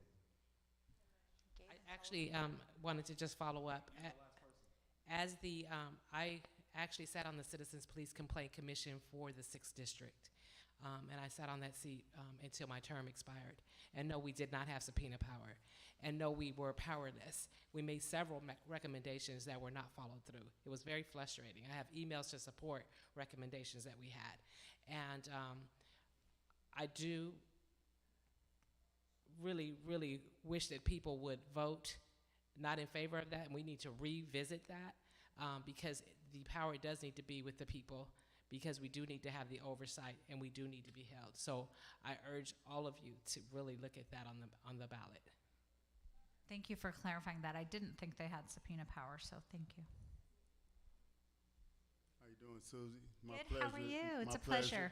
My pleasure. My pleasure too. And my name is DV. By record, my name is Vincent Dillard. I'm a black private contractor of North Long Beach. I'm by way of North Long Beach, and I'm just here to address that. What are you gonna do to support the black contracting? You know, as far as us getting funded.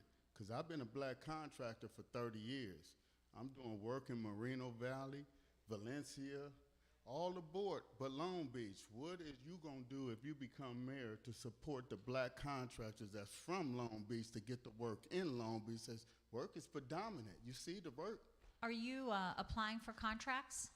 Well, I haven't, but Okay. since I'm getting contracts aboard, Long Beach don't have nothing to offer. To be fair to my brother here, and also as a private contractor, we don't necessarily have the apparatus with respect to the city to even begin to apply. A lot of these contracts that come up, they're no bid offers. I routinely see contracts come up where there's no one else. We just recently had the former John Gross, who was the former financial manager who's making over 6 figures. He started a very expensive process, then retired midway through the process, and then was able to contract himself to return and doing the job that he was just getting paid to do, and get the contract and then renew the contract. So a lot of our black contractors, we don't necessarily have the relationships internally within the city structure to get that. So I think that's what the brother is speaking towards.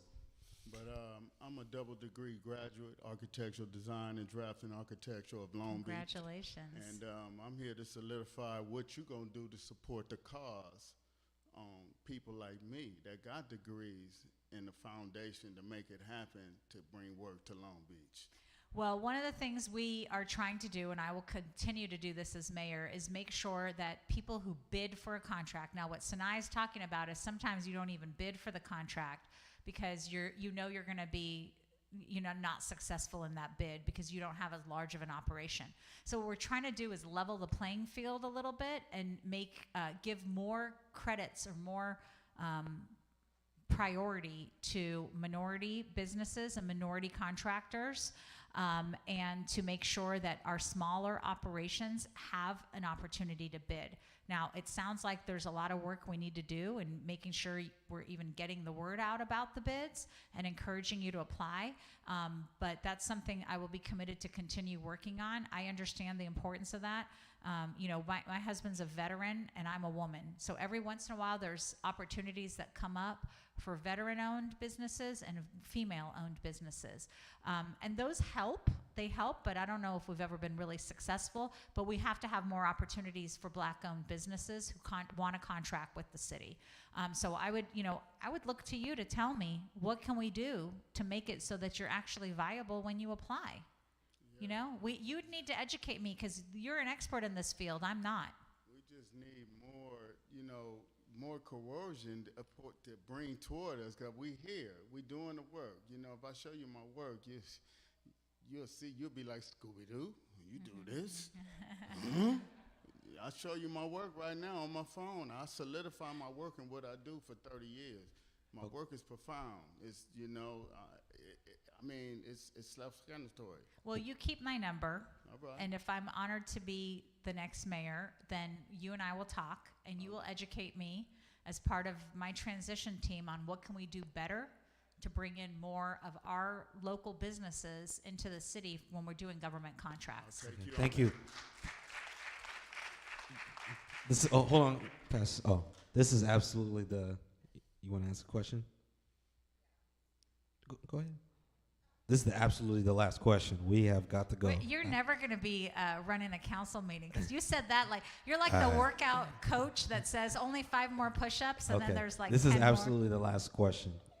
It's night. Sorry, my elders, please. If Sinai has to leave, I'll stay. And No. This is absolutely the last question. We'll turn the camera off. Enjoy everyone for watching and being present. This is an honor and a privilege. Thank you.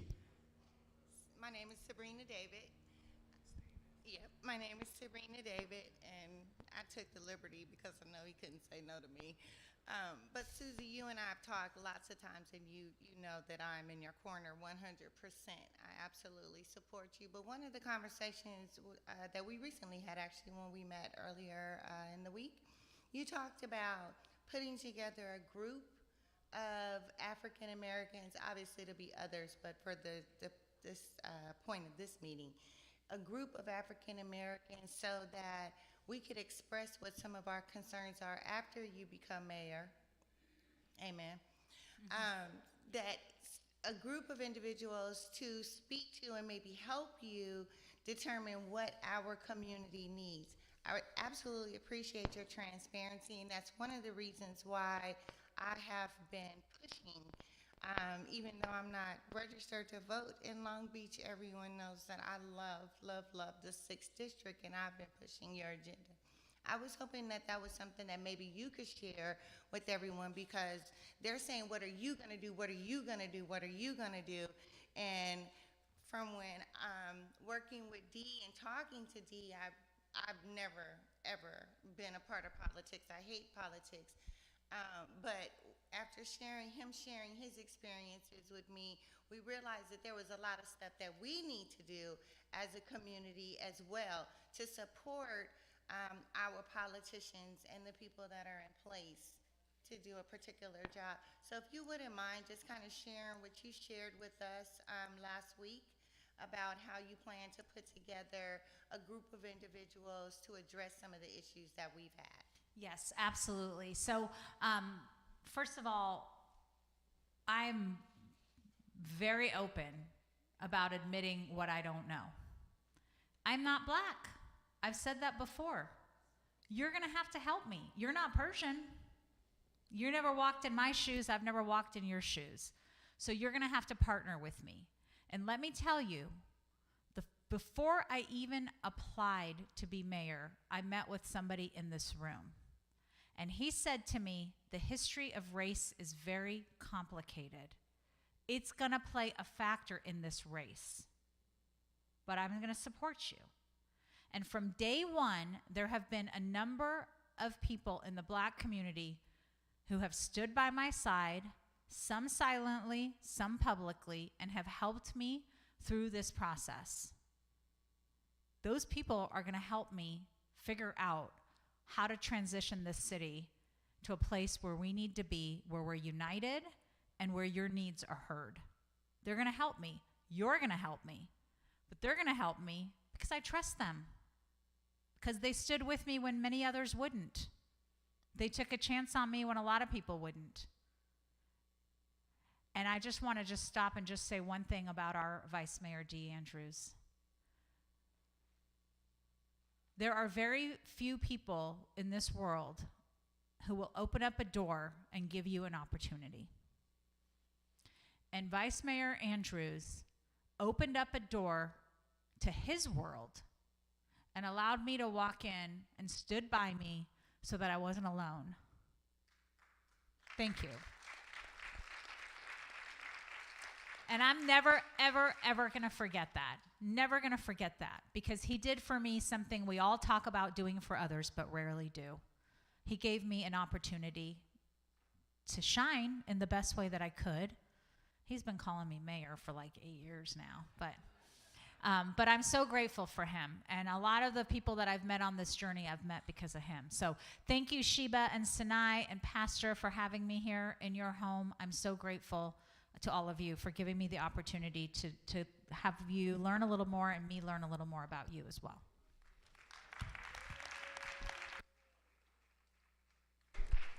Okay, don't everybody run out. You might miss something. Somebody might have a check or something to give, so hold on. No. Clarence House. We just wanted to thank you all for coming into this. The 6 is something that's new, and we're really trying to just unite the community and bring people together. Thank you all for coming. If you're interested in the same opportunity tomorrow, Vice Mayor Rex Richardson will be here. It'll be the same exact format. We welcome you to come in and ask questions and engage as well. And thank you to Suzie for coming out. We really appreciate it. Yes, and also I just want to say, because you guys are trying to flame me on the live stream. Soon to be Dr. Gill is here, made all of the questions. For full disclosure, I can speak now because we're done. For full disclosure, I am a Suzie Price supporter from day one. And hold on, and I want to say, she had the questions. I did not see the questions until I came here. I did not participate in making the questions whatsoever. And that's the beauty of this community, is that we are not monolithic. We all have different opinions on what we want to see pushed in regards to the political agenda. But the first thing that comes first is that we come together with the black agenda and we figure out what we want to see going into the race.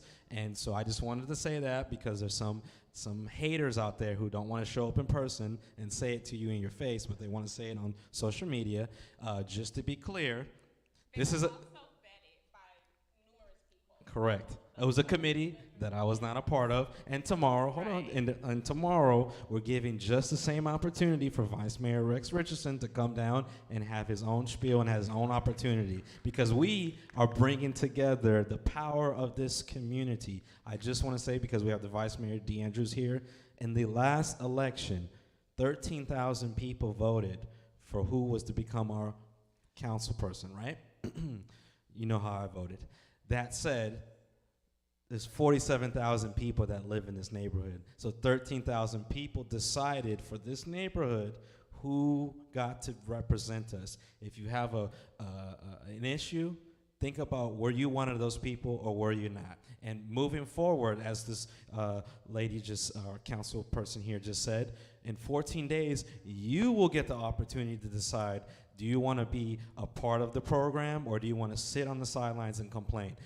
Thanks to this opportunity that this organization started with the great Pastor Johnson here, we are coming together as a community and providing you with an opportunity to do more than just complain about what's going on in the neighborhood. And there's a plethora of organizations in the room right now that you can easily navigate and direct your energy into doing something positive for those of us from this neighborhood. Thank you. Thank you all for trusting and coming out.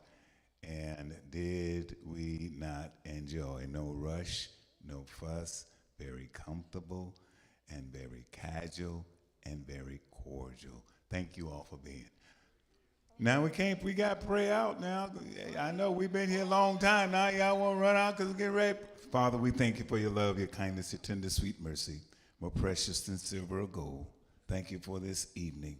Thank you for the bravery of both community and person seeking to lead as mayor of this city. Father, you've engineered us for success, designed us for accomplishments, and anointed with seeds of greatness. And Father, we're praying that the voters come out. We're praying, Father God, that you select the next mayor. In Jesus' name we pray. Thank God and amen.